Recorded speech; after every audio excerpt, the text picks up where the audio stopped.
Você está acompanhando o programa Ciência e Espiritualidade e hoje o nosso assunto é a glândula pineal. Vamos então continuar nesse último bloco com a nossa entrevista com o pesquisador Sérgio Felipe de Oliveira.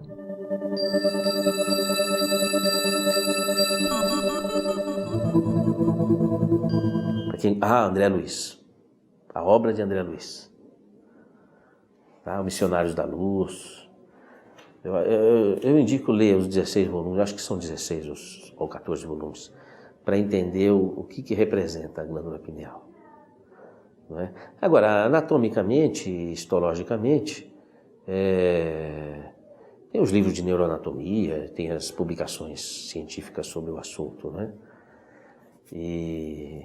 E são referências muito interessantes. Livros de cronobiologia, entendeu? Obra. Hoje não existe farmacologia sem cronobiologia.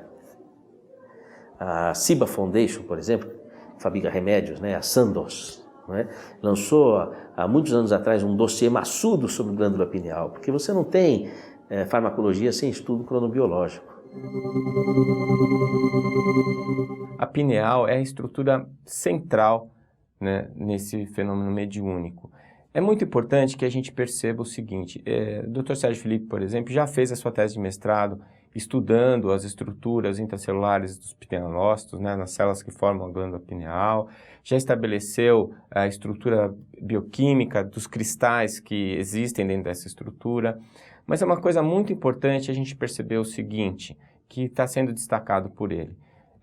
A pineal não é bem uma glândula, ela é uma glândula à medida que produz hormônio, na verdade produz um hormônio, a melatonina, mas ela é mais do que isso, ela é um receptor.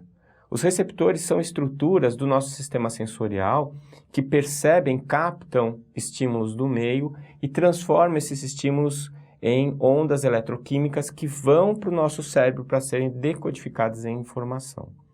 Então, nós temos receptores para o tato, para o frio, para o calor, nós temos receptores para a luz na nossa retina e assim por diante. A glândula pineal, especialmente com essas estruturas, que são esses cristais diamagnéticos, já tão bem estudados pelo Dr. Sérgio Felipe, ela funciona como um receptor de campos eletromagnéticos e receptor de ondas sutis, que muito provavelmente, né, já estamos nessa fronteira aí, em termos científicos, de identificar, de perceber e medir essas emanações, de percepções de estímulos em uma outra dimensão, né? O que o Dr. William Tyler tem chamado de dimensão espaço-tempo negativa.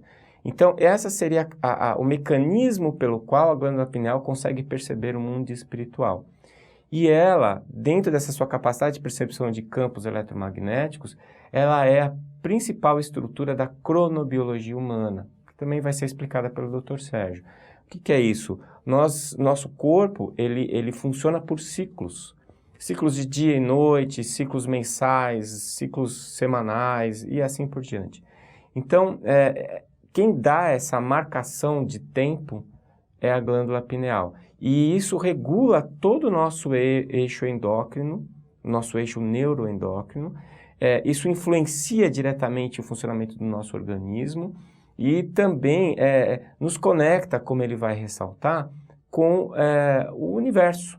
Porque se nós percebemos através da pineal os ciclos lunares, por exemplo, se nós percebemos através da glândula pineal os ciclos sazonais de verão, inverno, outono, na verdade, a glândula está nos fazendo perceber o que está acontecendo com o planeta em relação ao sistema solar e com o sistema solar em relação à galáxia e assim por diante. Então, ela nos afiniza, ela nos sincroniza com o universo. É uma estrutura tão pequenininha, tão importante, tão estudada na ciência atualmente.